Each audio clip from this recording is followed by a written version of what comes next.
Hello and welcome everyone to today's LMB book launch. Since there's people here from many different continents, good morning, good afternoon and good evening. I'm Jan Löwe, LMB's current director. Today we are launching Kathy Weston's new book, Ahead of the Curve, Women Scientists at the MRC Laboratory of Molecular Biology. And if you don't believe me, here is the printed copy that you haven't been able to obtain so far. The idea to focus on stories of women at LMB has been developed over 3 years, and the book contains many tales of wonderful scientists and people and the wonderful work they have done over many different decades. Kathy Weston will later talk about the motivations behind the book, so I won't go into too much detail, and we'll summarize some of the conclusions. And this is really meant to raise your appetite to read the book yourself and to form your own opinion. As you might know, it was originally planned to have a meeting in person where we launched this book. Obviously, because of the pandemic, that's not possible at all, but we have now decided to do this online launch event when the book is still fresh, and then have next year on the 11th of November a meeting in person where we will discuss some of the wider issues that the book raises in a meeting like that. And if you haven't done so, then please put that into your diary if you like.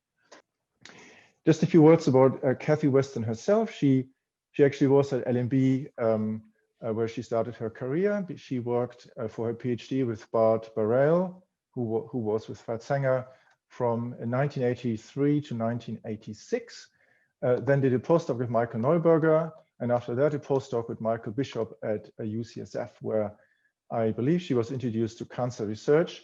And then on her return, Kathy started her own research group at the Institute of Cancer Research, ICR in London. In 2009, she quit active research and, lucky for us, became a very active science writer.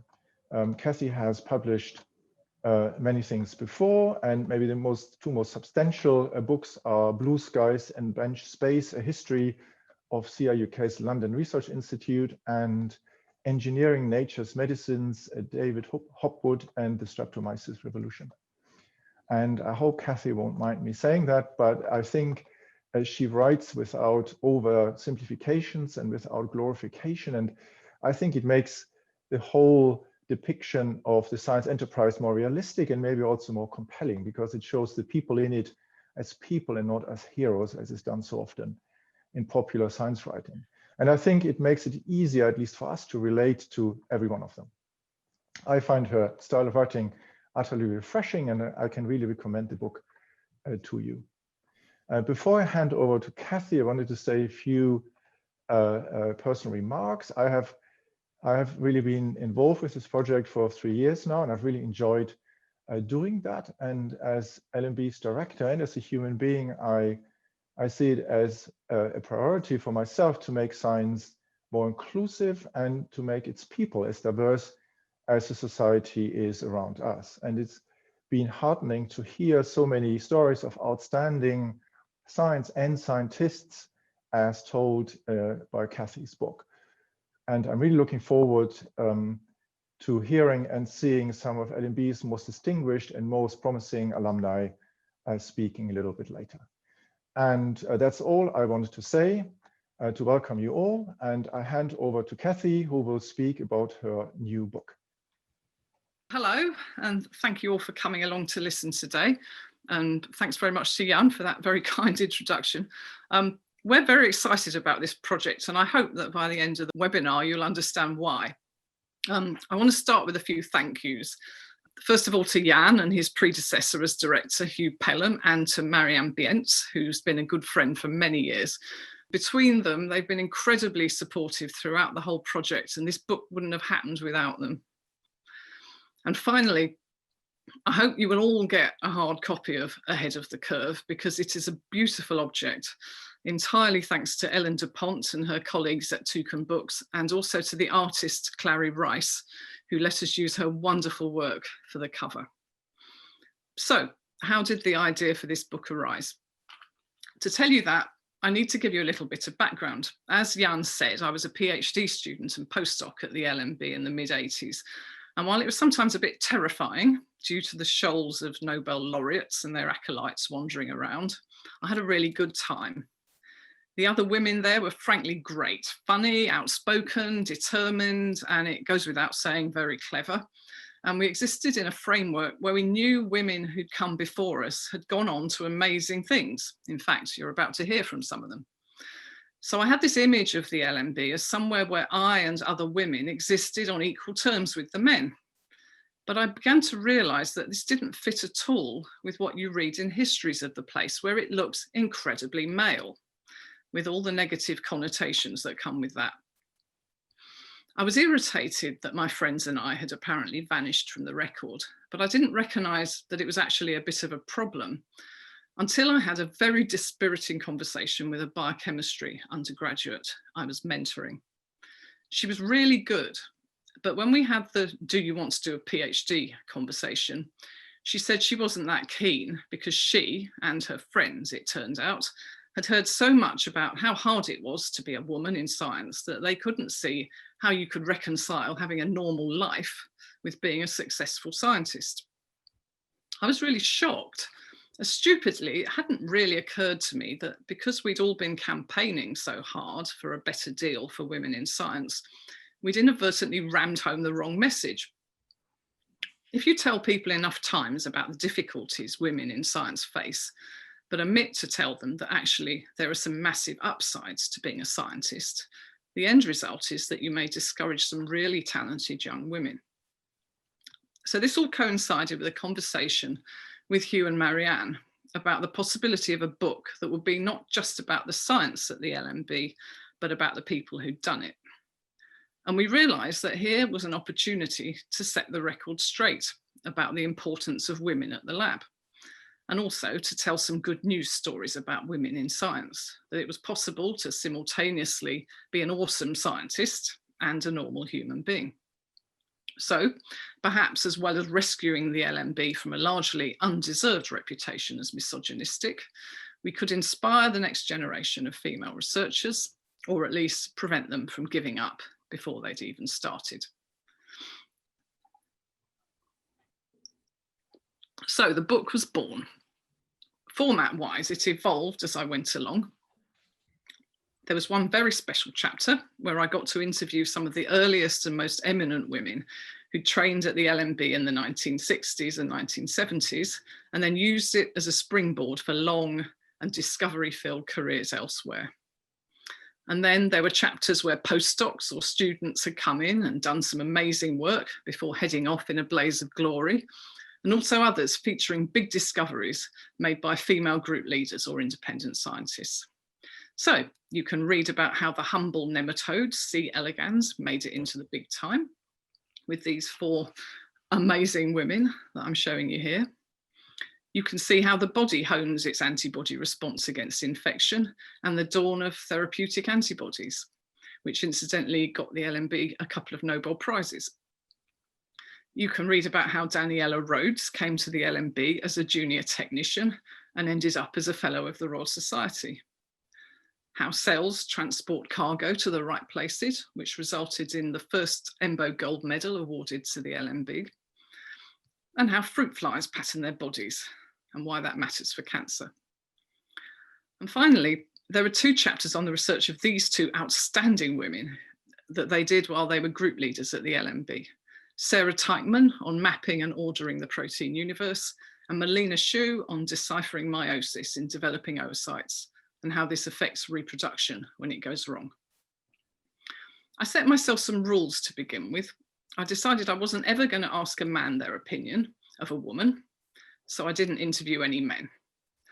While I was writing, I began to realize how aggressive some of the language around scientific discovery is, and so I consciously tried to avoid analogies about battles and things that might fall into the category of big boy toys. And I also managed to include the words Trump and grope in the same paragraph, which I'm very proud of. Anyhow, before I finish and hand you over to everybody else, I just want to tell you briefly about the story I wrote about in the first chapter. It concerns the discovery of the structure of hemoglobin, and it features Hilary Muirhead, who was Max Perutz's PhD student at the time he won the Nobel Prize. Now, Max won his Nobel for his structure of oxyhemoglobin, but what Hilary did was also really important, as she solved the structure of deoxyhemoglobin for her PhD project. Incidentally, it took her 22 years less than Max. In doing so, she showed that binding of oxygen caused a conformational change in hemoglobin that rather pleasingly resembled a pair of lungs breathing in and out as the protein bound and released oxygen. And this had huge ramifications way beyond the hemoglobin field. Not only had Hilary shown that the binding of 4 tiny oxygen atoms could cause a profound change in the relatively large hemoglobin molecule, it was the first demonstration of allosteric regulation, how binding of a molecule to one place in a protein can cause a big change elsewhere. And this underpins how enzymes work. And as enzymes are what drive most of biology, it was an incredibly important insight. And I should say that I'm particularly happy that I could write about Hilary, because she is way too modest about this work. I had lectures from her on hemoglobin when I was an undergraduate at Bristol, and not once when she was describing the work did she ever mention that she'd done a fair bit of it. So I hope I've done a little bit to redress this. So you might expect that in writing a book like this, which spans women's achievements over 60 years, I might be able to draw some conclusions about what it takes to be successful and how things have evolved. And of course, you wouldn't be wrong. I'm going to leave it to the next speakers to give us their insights into this, but it is clear that to succeed, you need to be brave, determined, and passionate about what you do. It's not a walk in the park, and nobody should ever think that. What's great is that there's been a step change in how women in science are perceived, and even more importantly, how they perceive themselves. We've gone from being regarded as harmless anomalies through knowing that we deserve to be at the table and we're going to fight for a place there, to beginning to change the culture of science itself. Women today are not willing to work within career structures and expectations set up by and for men. And hopefully, where we have led, other minorities who've had and still have a raw deal in science will be able to follow. And finally, I want to say how writing this book has affected my own view of myself as a scientist. As Jan said, after I left the LMB, I spent nearly 25 years running my own lab before I quit in 2009 and became a science writer. It was the right choice, but listening to the amazing women I've interviewed for this book, I also realised belatedly that I could have given myself a much better chance. I consistently underrated myself. I consistently failed to promote my work to others, and I wasn't nearly ambitious enough in my scientific choices. Fortunately for me, reinventing myself rather unexpectedly in middle age has actually paid off. I really like being a writer. I'm happy to bang on about it for hours to anyone who will listen. And actually, I think I'm far better at it than I ever was at science. Anyhow, it's been massively good fun writing about the subjects of this book, who, unlike me, are all great exemplars of how to do science properly. I hope you enjoy reading about them, and that maybe you get some inspiration from their working lives that will help you in yours. So thank you very much. I'm going to now pass you over, or back, or on to Mariann Bienz, who's the Deputy Director of the LMB, and she's going to be conducting almost the rest of the proceedings, I believe. Thank you, Kathy, very much. You've done a wonderful job in writing this book. I was one of only very few people who had the privilege to read it from cover to cover, and I absolutely loved it. I very much hope that it will have far-reaching impact, probably more than any of the papers I have published. So congratulations to your idea for the book, because it was yours really, having seen it through to such a fabulous product, and to your newfound passion as science writer. So we'll now move on to the subjects of this book. We are fortunate to have a lineup of 10 eminent women scientists from all over the world, all of whom have spent some time at the LMB during their early careers, typically as a student or postdoc, but some young group leaders as well, as Kathy mentioned. between them, they'll cover nearly 60 years, starting in the 60s all the way to quite recently. They give us each 3-minute vignettes on their time at LMB and how that has shaped their subsequent work and career. I'll now hand over to our first speaker.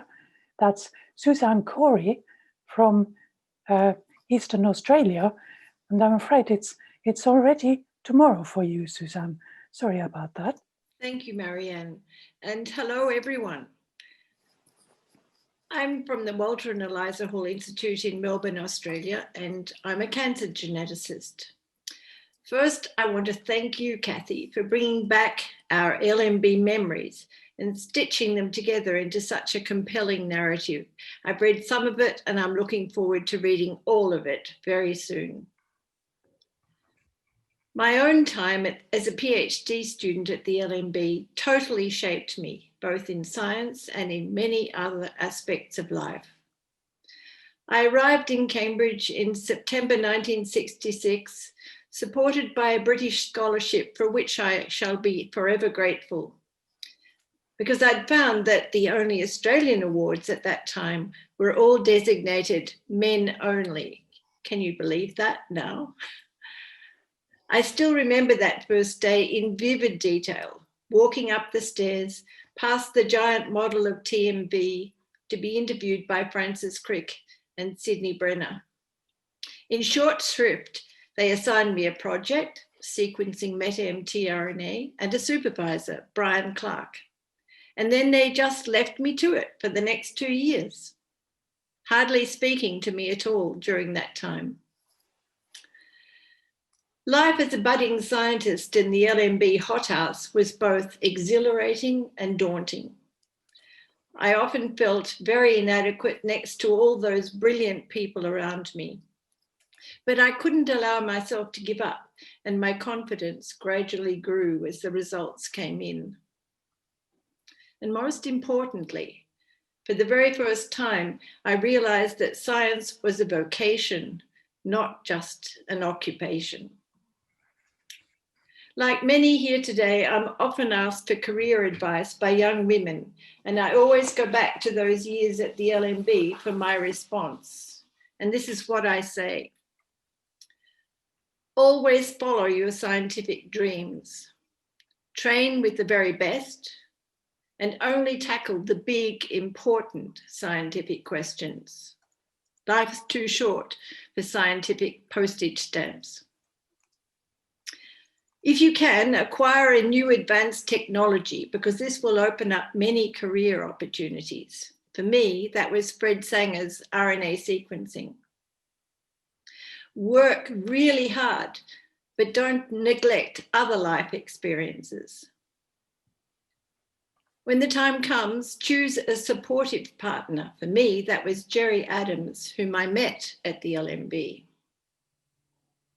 And yes, it is possible to combine a scientific career with having a family, although it's not easy, but life wasn't meant to be easy. Always embrace new opportunities and don't let yourself be overwhelmed by the imposter syndrome, which afflicts so many successful women, even after many years in the job. Above all, remain passionate about science and discovery.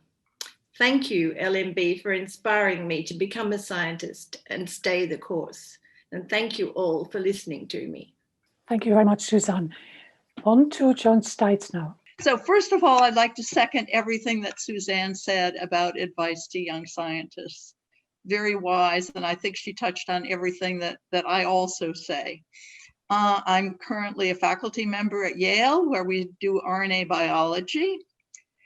My husband, Tom, and I were postdocs at the LMB, or MRC as we called it then, from late 1967 to late 1970. We had gone there, of course, because of its excellence in X-ray crystallography, which was not at all my field and never has been, but because that was the field of my husband. And fortunately, I had done a PhD with Jim Watson at Harvard And Jim had written to his friends, Francis and Sydney, and said, well, can't you find a place for this woman? She's married to Tom Steitz at the LMB as well. When I arrived at the LMB, it was quite clear that there were no plans for me whatsoever. In fact, Francis suggested that maybe I should do a theoretical project in the library. I knew that theory was not my forte, rather experiments. And so what I did was to go around to everybody on the second floor and ask what sort of exciting projects might I undertake. And I very rapidly learned that there was one project that was very exciting and very challenging, so challenging that none of my male peers, all the other postdocs were men, and mostly from the US, would dare take on because they were afraid that they wouldn't have any results to show in 2 years when they had to go back and start looking for a job in the States. But I had never seen a woman science professor, nor a woman head of lab.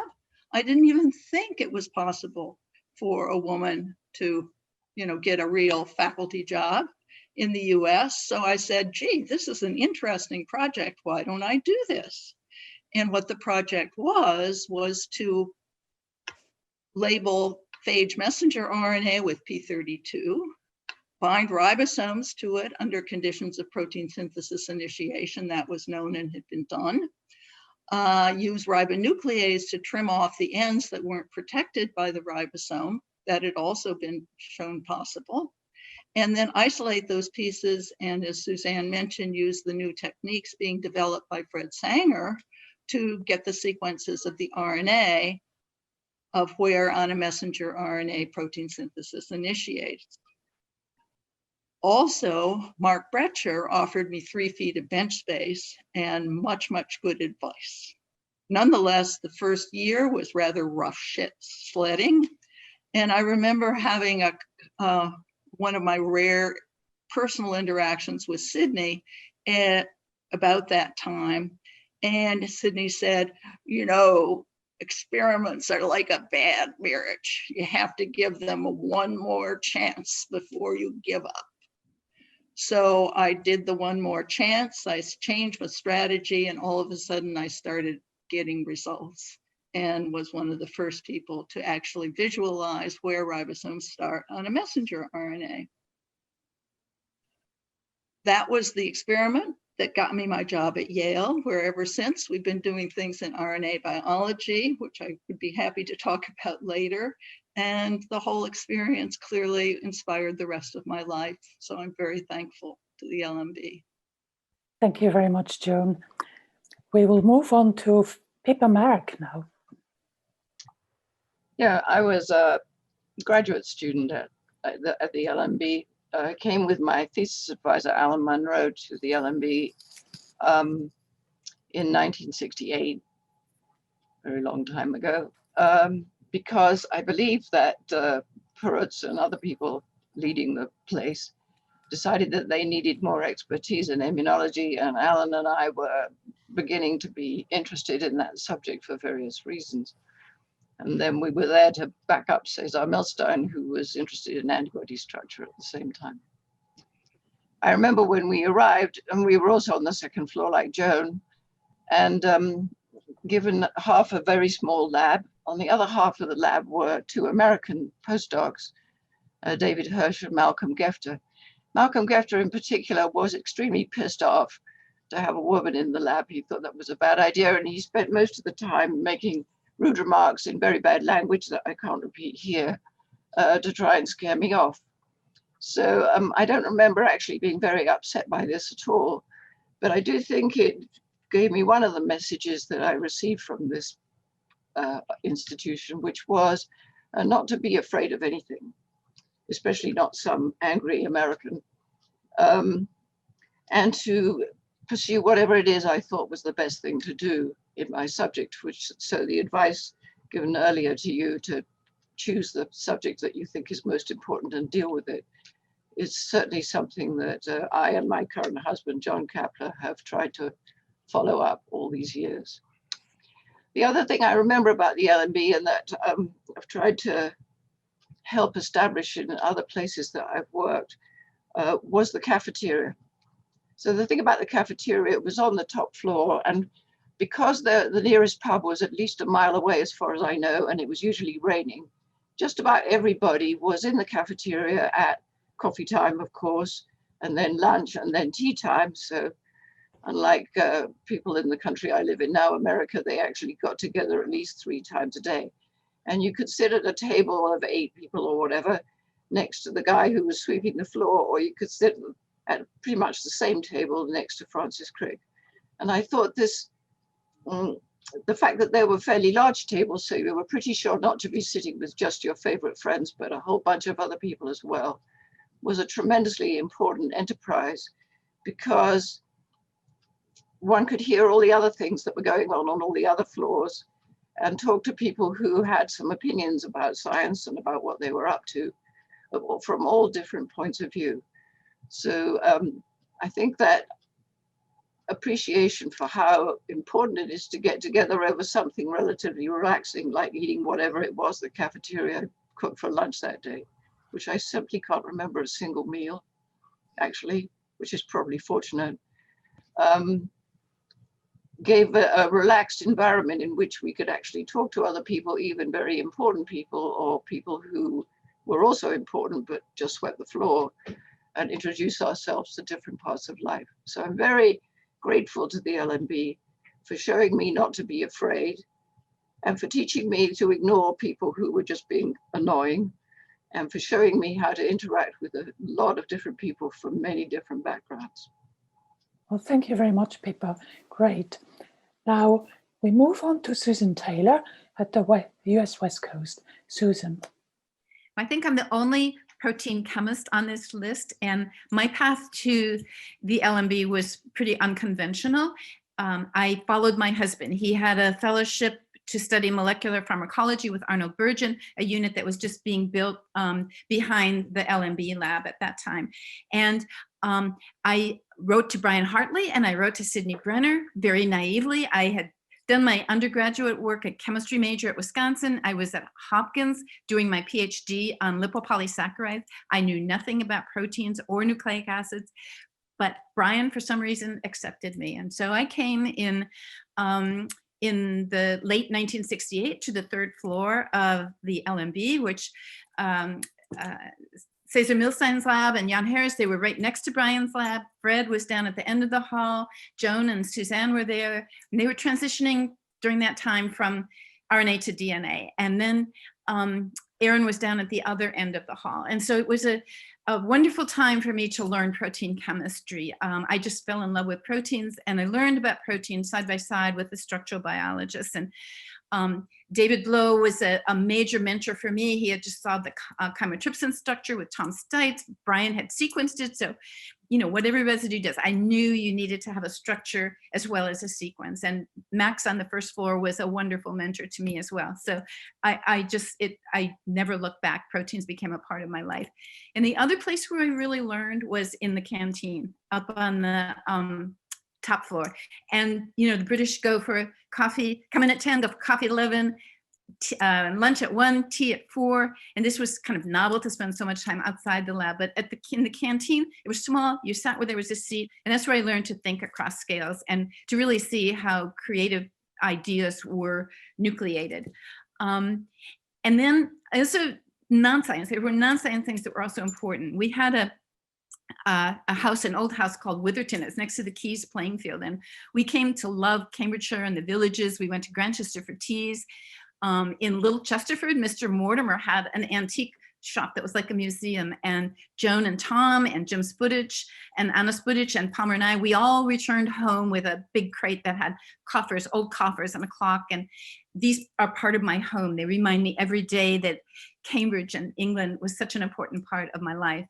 And the other thing then was wine tasting in the colleges. I was not a fellow of a college, but we went to wine tastings that were organized by Mrs. Burkill. She had a Society for Visiting Scholars. And this was, she was a wonderful advocate for women, I've learned subsequently in Cambridge, but this was for the spouses of the visiting scholars. And she had wine tastings at all the colleges. And that's where I really learned about wine, and I learned about the history of all the colleges. And so I returned to San Diego then with this love of proteins.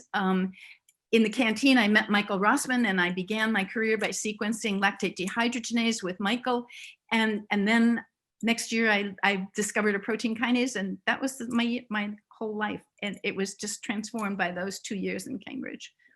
And everybody was wonderful to me. Fantastic. Thank you very much, Susan. And now we'll go back to Cambridge, to Daniela Rhodes, who just returned from Singapore. Daniela. Hello, everybody. Lovely to set eyes on some of you from many, many years ago. I started working at the LMB in 1969 when Aaron Klug gave me a job as the most junior technician. I had just arrived in Cambridge, not because I had any idea about doing research, but because I just got married to someone who was living in Cambridge. I mean, I had no idea of being a scientist because I was born in Italy in a small village in the Tuscan Apennines. And then as a child moved to Sweden when my parents emigrated there. And in Sweden, I ended up doing chemical engineering. And I don't actually remember ever coming across any scientist. So LMB allowed me to discover really the beauty of doing research, just like one might discover art. And that was working on the crystal structure of tRNA. When I saw my first electron density map, I was hooked. And also the lack of hierarchy that already has been mentioned and central funding at LMB provided an environment where one was always challenged to think. And also one didn't really have any choice except to think if one wanted to survive there. So after several years as a technician, actually I think 8 years, after the birth of my son, I decided that really I should get my act together. And I asked to do a PhD, and Max Perutz and Aaron said, yes, of course you can. And they were very supportive. They allowed me to do my PhD on my technician salary, and they paid my Cambridge University fees. And after a couple of years of getting my PhD, I got a tenured independent position and was fortunate enough to be able to stay at the LMB for 40 years. And really stayed there until I retired and then took a professorship at NTU in Singapore, where I just returned from. But I suppose the question here is, did I feel I was treated differently being a woman at LMB? Certainly, I have a couple of anecdotes. I remember when Aaron interviewed me and then offered me the position as technician, he said, and you know, at the MRC, we pay men and women the same salary. Having grown up in Sweden, where women had equality already had equality in the 50s and 60s to men, I was very surprised about that remark. And also the other memory I have is at some point when we started publishing, I noted that women were singled out by having their names written out, in the author list, written out, the full name, whereas men were using their initials. So I said to Aaron, well, if you are A. Klug, I want to be D. Rhodes. And so I was. And I think I didn't feel I was somehow, maybe I was naive, treated differently to men. I just concentrated on trying to do the best possible work I could. And finally, I want to just say in my remark, my memory of my first few decades of LMB was we had fun. We had fun doing science, and we had fun outside the lab. There seemed to be a party every week. So thank you very much. Great, thank you. Well, we need to move on now to Cynthia Kenyon. Hello, I was at the MRC in the early 1980s with Sydney Brenner, and it was the most exciting and stimulating time ever, and I'm very grateful for it. I remember just how important it was to study things that are important, and how so many people had opened up brand new fields, and it was empowering, and I think it gave me the desire to start studying aging much later in my own lab. I remember two things really, really well. One was singing in the stairwell at night with Mariann Bienz and Tabitha Doniak, rounds and things like that. It was beautiful. The other was it was so crowded and noisy during the day that I came in at night, and I would go home when the sun was starting to come up, and I would ride my bicycle and hear the nightingale, and it was beautiful. I want to tell you a science story because I think it's really funny. I was, at the time, the big thing was development. How did an animal's body pattern form? I worked on C. elegans. Worms were supposed to be, or thought to be by many, different, just fundamentally different from all other animals, because in most animals, position in the organism mattered, but in worms, it was all cell lineage, inheriting things from your ancestors. So I was studying this mutant called MAV5, where all sorts of things were wrong. Cells would migrate the wrong way. They had these little structures called rays, and some were there, but some were gone. So it was very interesting, but confusing. So I went to this little dark room to follow cell lineages to see what went wrong. And meanwhile, across the hall was Peter Lawrence studying Antennapedia and Drosophila. And at the time, the Antennapedia gene was cloned. Now, Antennapedia means instead of an antenna, you get a foot in your head. So it was amazing. So basically, this was a gene that gave cells their identities based on their positions in the animal. Well, of course, in a worm, position didn't matter because it was all lineage. So that was a problem for me, first of all, but I still have my little worms. And also the other thing was the Antennapedia gene was found to be present not only in the fruit fly, but in mice and in people, but it was not in worms, probably because worms weren't segmented. Anyway, Peter Lawrence said to me one time, why are you in that dark room all the time? Why don't you stop working on the worm and come work on Antennapedia? Which actually made me feel horrible, but I kept on, and I went to UCSF to get my job, and I cloned the gene, and it was Antennapedia the whole entire time.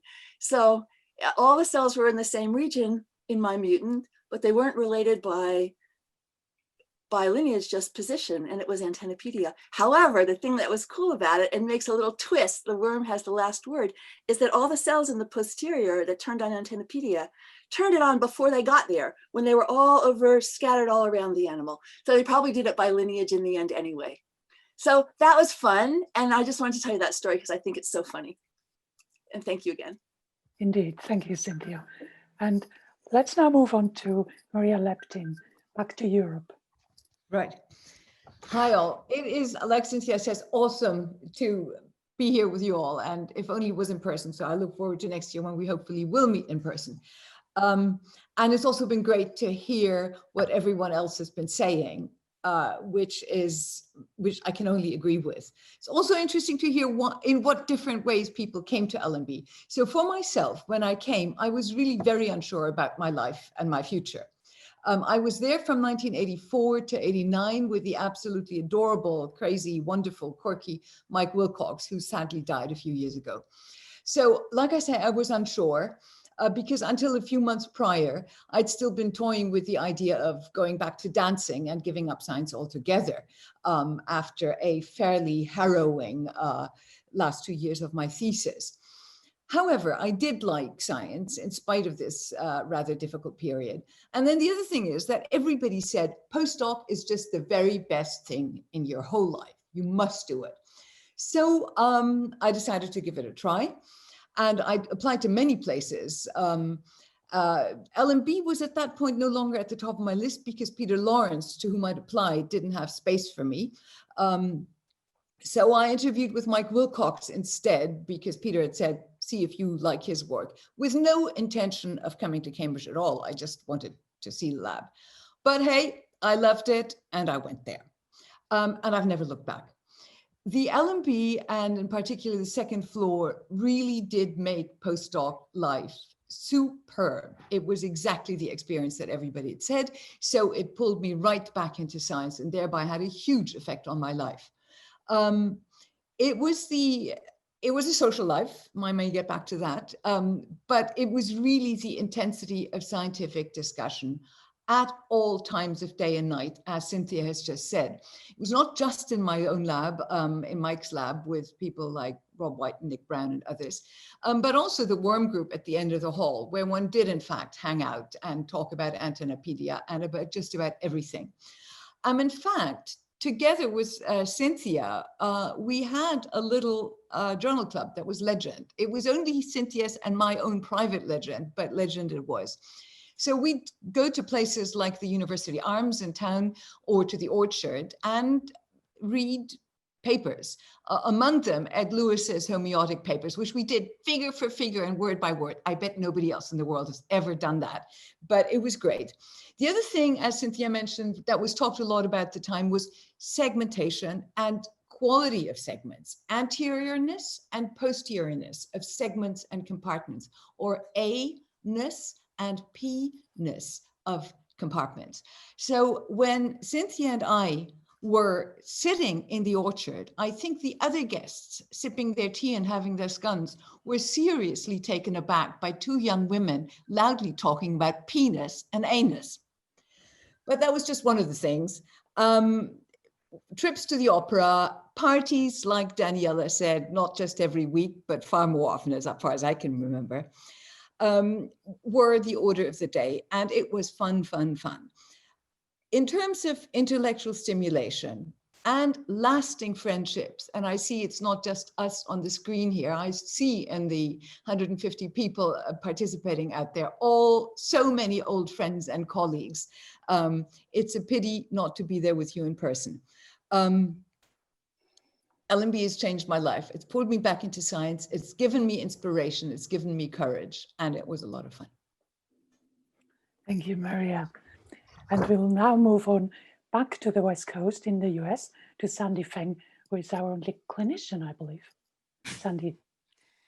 Yes, I thank you so much. I came to LMB in 1982. I had been an undergraduate at Harvard, and as Harvard students do, you apply for the Rhodes and the Marshall Scholarship. And in that process, I met Doug Melton, who was a Marshall Scholar and, of course, an alumnus of the LMB. And he said, you must go to the LMB. So there I was off, and I came with the Marshall and landed in Aaron's lab. Of course, about a week or so after I arrived in October of 1982, Aaron was announced as the Nobel Prize winner. I pretty much had no idea what's going on. You know, I knew, of course, about the Nobel Prize, but I just was not, it was very impressive and super exciting. And there was Max and there was Fred and there were all these people, but they were just people who were in the hallway. And I think that that was one of the biggest impact of the LMB on me, as many others have mentioned, the fact that everybody was just walking around doing their thing and there was not a clear sense of hierarchy. I really learned how amazingly collaborative and fun science could be, how, you know, Aaron once offered to turn off a gel for me, and I thought maybe he would electrocute himself because it was a little bit surprising that he would know where the switch was. And so I really loved my time there. And as everybody has said, it's really changed my life. So what happened after I left the LMB? You know, I was not a very productive scientist. I didn't do all that well, but I became a medical student at Stanford, and I did more research with Ron Davis and Paul Berg, and I ended up, because of the thinking at LMB, understanding the importance of structure over sequence, I worked on the HIV trans activator, and a medical student, a co-medical student, and I wrote a paper that was published in Nature, which was rejected without review because nobody knew who we were. And then when Ron and Paul wrote to the editors and said, maybe you should read this, it was actually accepted without revision, and was probably one of our easiest papers I've ever gotten published. Once I left Stanford Medical School, then I entered a few decades of hazing as a surgery trainee, and ultimately I became a transplant surgeon. And I can honestly say that had I not been at the LMB, I probably would not have been able to really have the confidence to stand up to that hazing, not in an aggressive way, but I just put it behind me and said, I'm here to do my job. I'm here to be substantive. I'm here to show that I'm better than anybody else. And it's going to be my work that's going to speak for me and not, a lot of talking. And so what do I do now? I'm a transplant surgeon at UCSF. I'm the vice chair of research for the Department of Surgery. And I'm the editor-in-chief of the American Journal of Transplantation, which is the premier journal for transplantation. So I really loved my time, and I cannot be grateful enough for the time that I was spent in Cambridge. Thank you. Thank you very much, Sandy. And back to Cambridge now, south of Cambridge, to Sarah Teichmann. Thank you. Sarah Teichmann, Wellcome Sanger Institute, University of Cambridge, and Human Cell Atlas co-founder and co-leader. It's a great honor to be part of this lineage of eminent women, and I'm tremendously grateful to Mariann, Schuh, and Jan for this wonderful event. Kathy's incredible book will be an enduring historical record of a past era. My own career at LMB started with a PhD in 1996, then continued as a program leader, first tenure track, then tenured. My PhD was with Cyrus Chothia, where with is very loosely defined because he gave his group members full freedom to pursue whatever independent research they wanted. And learning that openness and generosity in research management has served me well to this day. The supportive, inquisitive, and even philosophical culture of Cyrus's group, and my experience as a postdoc with Janet Thornton as a fabulous role model, prompted me to closely examine the structures in place and ask why relatively few women held senior positions in the academy. And what I realized was that the culture was formed, as we've heard, when few women researchers were present at a senior level. Becoming a mother as a tenured program leader at LMB in 2008 threw these issues into sharp focus because it was a kind of black swan event with few institutional provisions.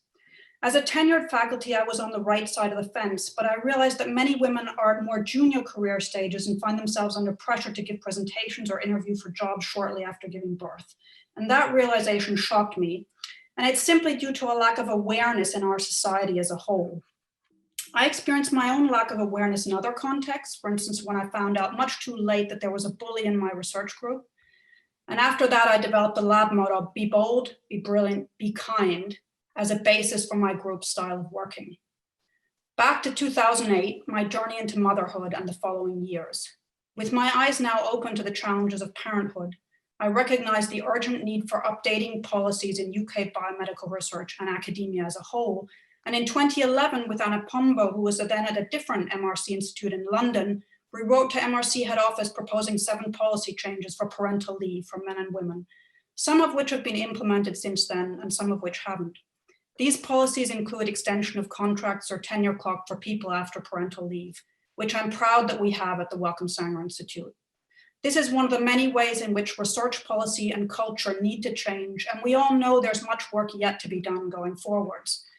Being here together and having a support network of leading female scientists and the support of our male colleagues means now is the time to continue to fight for a future where scientists of all genders, sexual orientations, ethnicities, and backgrounds can succeed, leading discovery in new creative directions.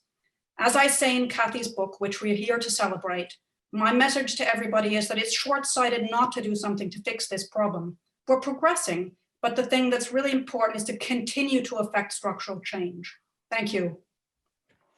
Thank you very much, Sarah. Fantastic. And now we're moving to our last speaker, and firmly in the 21st century, Melina. Yeah, I'm Melina Schuh. I'm a director at the Max Planck Institute for Biophysical Chemistry in Göttingen in Germany. My lab studies meiosis in mammalian oocytes. These are the progenitor cells of eggs. And oocytes have to segregate their chromosomes twice during meiosis, but they often segregate their chromosomes incorrectly. And this then leads to eggs that have too many or too few chromosomes, and then cannot give rise to a healthy embryo, of course. Now, as women approach their 40s, more and more eggs are abnormal, and therefore miscarriages and infertility increase as women get older. Now, in my lab, we want to understand how oocytes segregate their chromosomes and why eggs are so often abnormal. I was a group leader at the LMB from 2009 to 2015, and during this time, we made very good progress towards this aim. For instance, we were able to visualize for the first time in live human oocytes how they segregate their chromosomes and how errors arise in them. We also carried out the first high-content RNAi screen for meiotic genes in mammalian oocytes, and in this way, we were able to identify multiple new genes that have crucial functions in meiosis. But we noticed that a lot of the proteins in oocytes are just too stable to be degraded by RNAi. And that's why we developed TrimAway. So that's a method that allows you to deplete the endogenous protein without prior modification, just by introducing an antibody and the ubiquitin ligase TRIM21 into cells, which binds to antibodies. Now, this method has really changed the way we can do research in oocytes. For instance, we can now deplete proteins also in human oocytes where genetics are, of course, not an option. So we really made multiple important discoveries at the LMB. And these were, of course, facilitated by the fantastic research environment there. The LMB is famous for its collaborations. And indeed, for our work on TrimAway, for instance, we collaborated with another great group at the LMB, Leo James Group. Another example are our studies of human oocytes. They were only possible because we were so close to Bornhall Clinic, which is the world's first IVF clinic founded by Bob Edwards and Patrick Steptoe, the pioneers of human IVF. And this clinic was just super supportive of our research. And what also really helped me when I started my lab was the positive and supportive working atmosphere at the LMB, in particular also in the cell biology division. So that's the division that I belong to.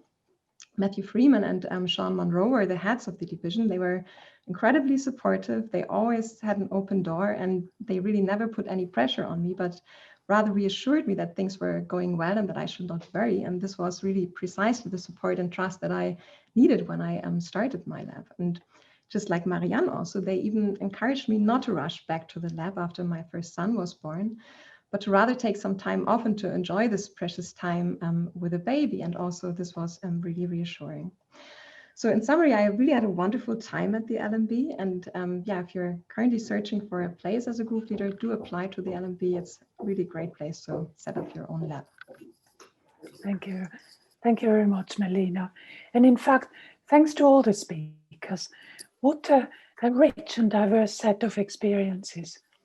What became patently clear, I think, is that each of you have succeeded because you love asking bold questions and making discoveries. I know it's really quite addictive, isn't it? I too was a postdoc at the LMB in the early 80s, as you've just heard, with John Gurdon at first, but he moved downtown soon afterwards. So I became my own master and joined the many free-floating postdocs, as you've heard from Cynthia and Maria.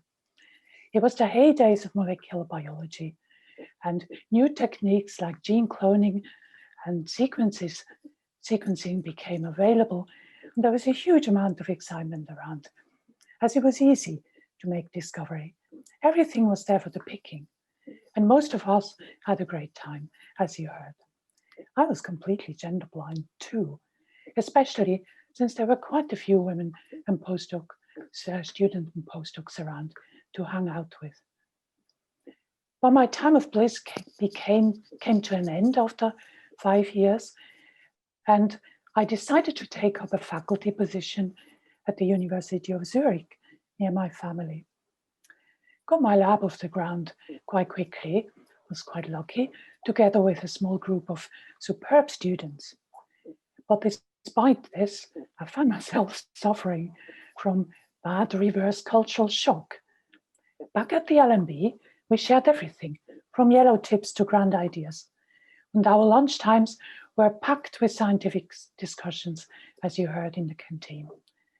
But my colleagues in Zurich were all terribly busy doing their important things and distracted by all sorts of university stuff. Science was something you did on the side. They were, of course, all males, almost all of them, and at least 10 years older than me.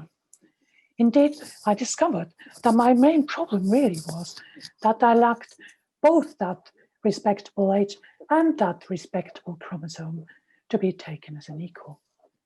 Things got even more awkward when I became pregnant.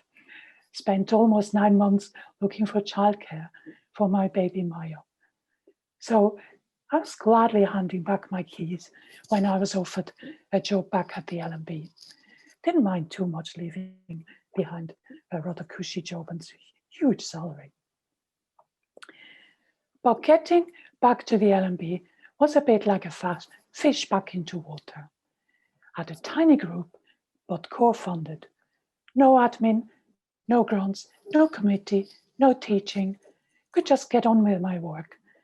Being surrounded by like-minded colleagues. Challenging too at times, but usually I thrived on that. Once again, only science mattered. And life in Cambridge was simple, allowing me to move readily between days of work and evenings with my kids at home. It is heartening to see how things have moved on in the 21st century. I think pretty much all over the world. It's becoming much more normal and generally acceptable for young women to aspire to an independent career in science. Fund is also making a bigger effort, at least in the UK, to remove barriers that discourage young female applicants, and many are offering flexibility and part-time work as an option. At the Royal Society, unconscious bias training has become obligatory at every panel meeting and has had clearly some impact. And all this will hopefully benefit not just the women, as Kathy said, but also other underprivileged groups in society, namely those from ethnic minorities for whom this world of science is still not a very comfortable place to be or to break into. We must continue to make every effort to move towards a greater inclusivity where everyone is an equal.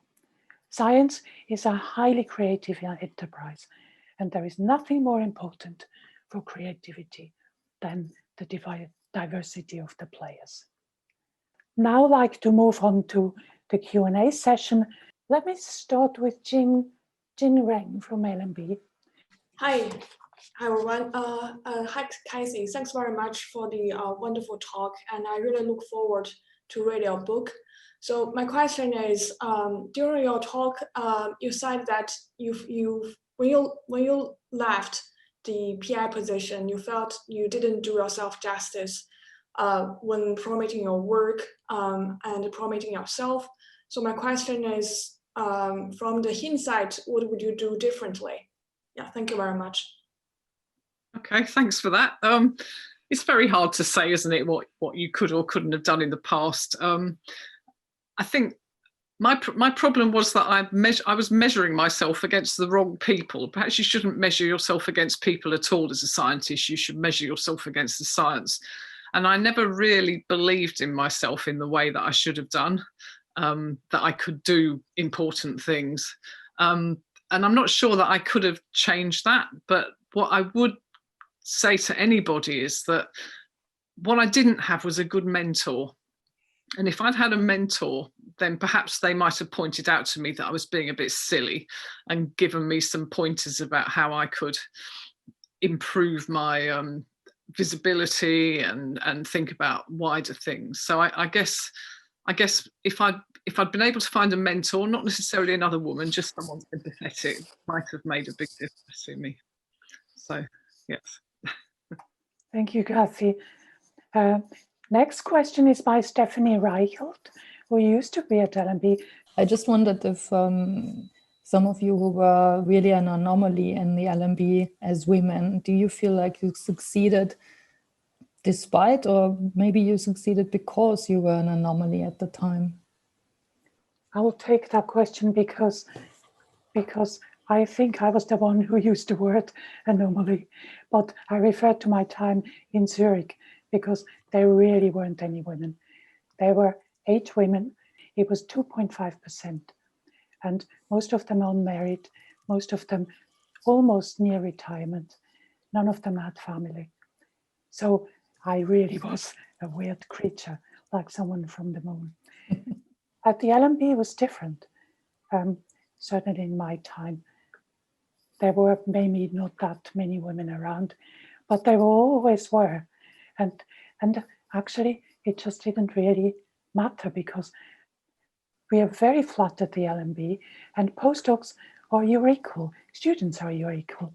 So I kind of didn't miss it, but maybe I should pass this on to other people. The earlier women could answer this, you know, Suzanne, Yes. or Joan. Yes, how did it feel in the 60s and 70s? And was it, I thought was interesting, did the being a woman, in the end, being abnormal, and some of you said that, being special and having to put up with, I think Pippa was put up with bullying, made you stronger for the future? So I think that's an interesting question. Did it in the end help? Or was it because or in spite of? I thought that was an interesting dichotomy. From my point of view, I think that I really enjoyed the challenge of showing that I could succeed in a male environment, but I also enjoyed the male company.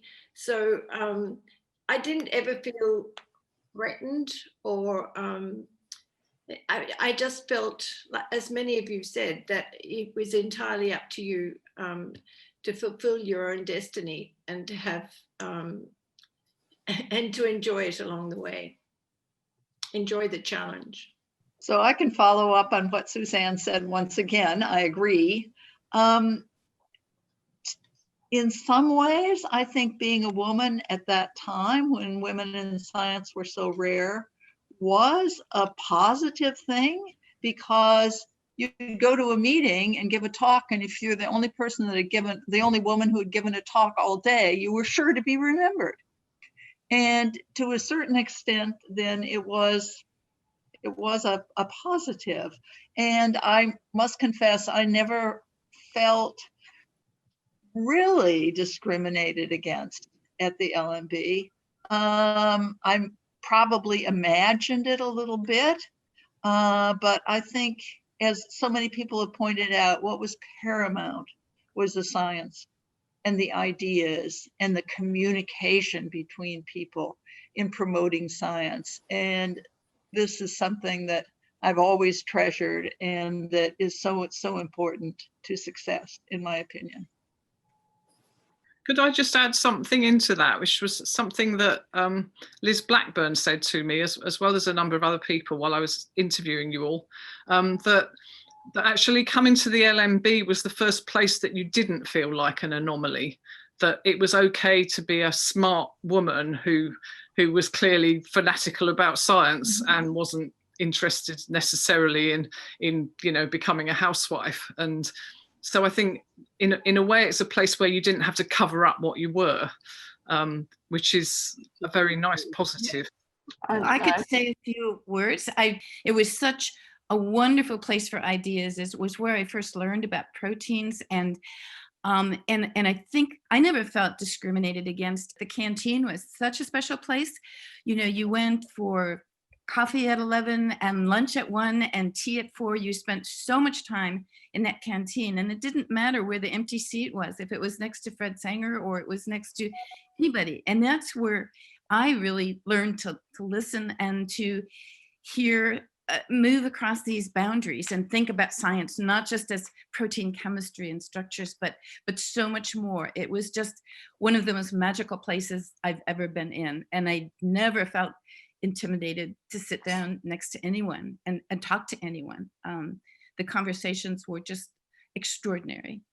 Lovely, thank you, Susan. I just wanted to echo one idea, which is that, back in the 80s, there wasn't such an acceptance or a broad discussion and awareness of women in science and women in medicine and women in women. And you were not really operating on that plane at all, as everyone has said at the LMB. And I don't think that it really was advantageous to be a woman and to use that as a pro or, to sort of broadcast that feature of yourself. You were just one of the people doing science, or in my case, eventually doing surgery or whatever. And I think that today there's much more recognition of men and women and this whole dynamic. But back then, I don't think you would have done well to push yourself as a woman. You just had to play on the same playing field. I think I had, first of all, just having the ability to stick up for myself, taught by Malcolm Gefter and other people at LMB. The second advantage that I think I got was to move countries. So I came from England, the UK, to the States and have been here ever since. And in the USA, I can pretend that I don't know any of the rules that women are supposed to live by. So in a way that leaves me and other people who've had the same experience unfettered by the cheerleader or whatever other concepts American men might have about a woman. So free to speak our own mind and to pretend we're Maggie Thatcher or something and just behave outrageously if we think that that's the best way to get what we want. So moving countries on top of the LMB atmosphere was a big help for me. And I advise other people to think that they don't live in the country that they weren't raised in the country they actually are in at the time. That's a very interesting point, Pippa, because I just reflected the other day that I think there are now about, Jan, correct me if I'm wrong, there are about 15 or so group leaders, female group leaders at the LMB. And if I'm right, apart from one, they're all foreigners, they're all immigrants, speaking funny languages, different body language. That must be significant. That's true in the States too. For example, the women who are members of the National Academy of Science, the ratio of women who came from somewhere else and showed up in the States is much higher than you might expect. There aren't that many women anyway, but the ratio is biased in favor of people who come from somewhere else. Of course, that could be a selection issue, but it also could be some other point. It's definitely more true than for men, that women obviously have to be more mobile and are more mobile. And if they are mobile, they benefit greatly, like you say, because you just don't respond to the stereotype, to the local stereotyping. Should we move on to another question here, quite different type. So there is a question from Nguyen Huang Tra, who is a first-year student. She says, or he, I yearn for scientific discussion on my research project. However, my supervisors are busy all the time and I have no peers who work on the same topic. I try to read a lot of publications and attend online seminars, but I don't feel satisfied. And sometimes I'm discouraged because it feels like I'm heading nowhere. What should I do to keep my fire going? This is a question to all of you. Particularly difficult, no doubt, right now, where we're all struggling to be cooped up at home and not having these so essential interactions, these informal ones. We're all fed up with it, and it's awful, and it's never be the same online, of course. But what advice can we give you? Stick it out? Wait until we return to normality next year? I think it sounds to me like a more general problem. And that is, I mean, Mariann, is what you were saying, especially at the university, one is just incredibly busy. And I feel really guilty because I don't devote enough time to my own lab members. At least that's what I feel all the time, because could be imposter syndrome. But I think So I myself did my PhD in an institute, the Basel Institute for Immunology, which was an amazing institute. But there were 50 PIs, very young PIs, 50 technicians, and practically no graduate students. So as far as I was concerned, everybody was publishing fantastic papers every day, and I was the only one who wasn't living up to it. It was actually not 0 graduate students, there were 2 or 3. And so I just started, and it was not at university, so there was nothing for us, nothing. I started my own journal club. I just went to the 3 or 4 other graduate students, which were scattered far and few between in the institute, and said, look, nobody's teaching us anything, nobody's looking after us, we're just dumped in the water, as you are maybe, Mariann. And we talked about our problems. Not our problems, we talked about science. We looked at the topics where we felt we needed to understand more, we felt we needed input, and did it ourselves. Does that help? I mean, really, the women who you see here are here because we went out and did our stuff against odds, or just completely unaware that there were even odds.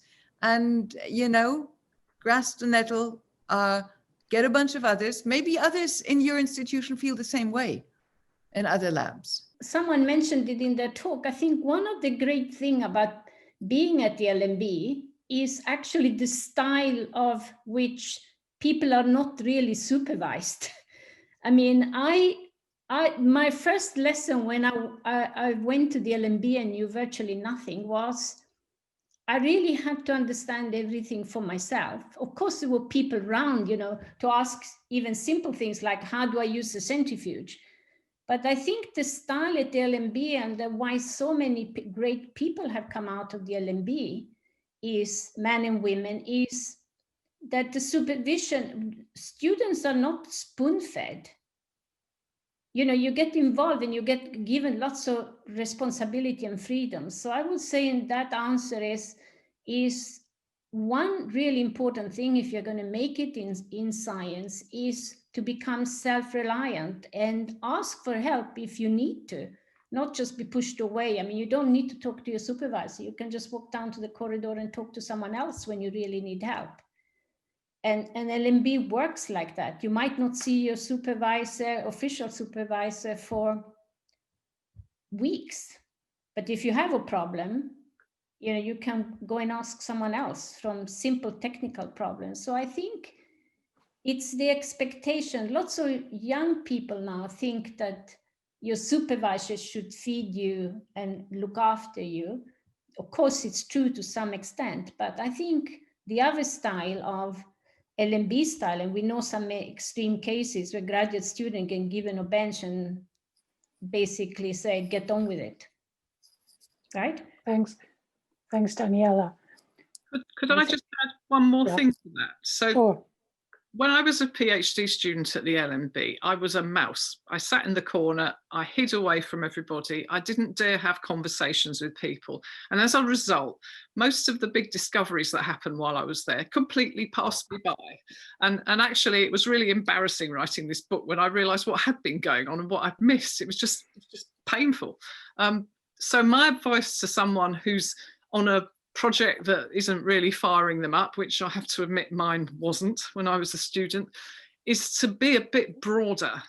Have a look at what else is out there. Get enthusiastic about other things that are going on in science. Don't just focus narrowly on your own project. Obviously, you have to read some of the stuff around it, but read more widely. Talk to the other people in your department. Talk to the other students. Find out what they're doing, because somewhere in there's going to be someone doing some really cool stuff who also want to listen to what you're doing, and it will just make you feel a whole lot better about your own science. May I actually move on to the next question, because it is a question that I think we are definitely struggling with at LMB, but many institutes do, and that's from Rena Arbesfeld. Hi all. Hi. I used to be a postdoc in Mariann's lab. We had so much fun. I still remember these days so fondly. Even my kids that are grown up now remember these days. Now I have a lab in Israel, and I head the search committee. We're looking for new candidates. We have many female students, but when I look at the applications for PIs, they're mostly men. And the best, also have to say, the best CVs come from men. And I don't understand it. We have such good female students, and we see the men coming back. Do you also have this? Do you all also find this? Can I pass the word to the West Coast in America? I can weigh in on this. Yes, I think this has been a real issue, and at UCSF on the many search committees I've been on, that has been the case. And I think we really have to look at what happens at the time of transition from being a postdoc to PI application. I like to say you don't suddenly have, women postdocs perform as well as men postdocs. And then it's like suddenly they had a lobotomy after their postdoc. No, I don't think so. All the other forces that start to influence society and professions in so many ways start to play in, and all these issues we've heard imposter syndrome referred to. And so women are not applying to these top places. They often feel they're hostile to women's careers. So I think our real problem as institutes is that we don't have really very active ways of outreach to reach out for much more diverse candidates, and this doesn't apply only for women. And secondly, this one-size-all kind of trajectory for careers, which, as somebody referred to, is careers were just made completely for men who had no family responsibilities. This has been so damaging for women who just say, how can I, expect to have a normal or a fulfilling family life as well as be a scientist? I see no way to do it. And so they just take other careers. And so I think institutions have a big role to play in this. And there are a lot of creative ways of keeping women in science and having them apply, not just for the one-size-all PI kind of assistant professor profession in a one-size-fits-all way. And I've seen examples of, how other ways can be done. So I think we need to look to institutes and not stop blaming the women, and start thinking about what are the causes behind this extraordinary thing that you're absolutely rightly pointing out, which is really women are terrific postdocs and then they suddenly disappear. So there's really a big issue that I think needs to be tackled head on. And we all talked about our marvelous times at the MRC, which were true. Did you notice none of us had to be looking after children then? That puts a lot of people off careers and precludes a lot of people from careers. And I agree, it's very hard to be an intense postdoc or a student if you have other duties as well. And the joy of being immersed in science was because we didn't, I don't think any of us here had that dilemma to deal with. But somehow we have to stop this monotonic track for science careers and think of much more creative ways. Meryl Streep, the actress, said when I think she had 4 or 5 children, she said, in every great actress's life, there are ebbs and flows. And I love that because it meant you went in and out of science, at certain times in your career, but you didn't get derailed. I'm glad to say it's not quite as bad anymore as it was in the 80s, but we have to, this is a point where we have to work on. And none of us have good ideas how to do it. Sorry, I want to, Mariann, please, let's intercede. This is exactly what somebody else said before. We've overemphasized how hard it is. If we look at this panel, many of us do have children. I had 2 children at a time when my husband and I were even living in different countries, and we looked after 2 children while living in different, it's hard, it's possible. Remember that. And then in my own university, I'm sitting here in my office at EMBO as the EMBO director, but I'm also a professor at the University of Cologne. The last 3 recruitments in maths, physics, and informatics, I think out of 5 recruitments, all 5 hired women without any major pushing.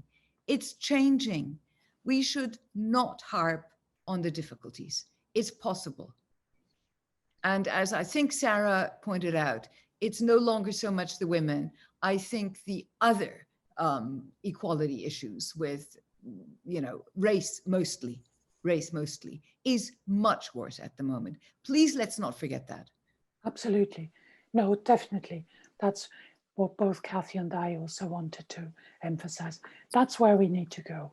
I would really like to finish by reading out the question of one of the dads at LMB, actually, Andrew Beale, who said, I have to go and collect my sons, so I cannot comment in person, and I won't be able to see your responses. Sorry.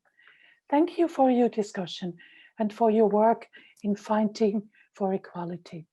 I just wanted to comment that your trailblazing has benefited us all, particularly parents.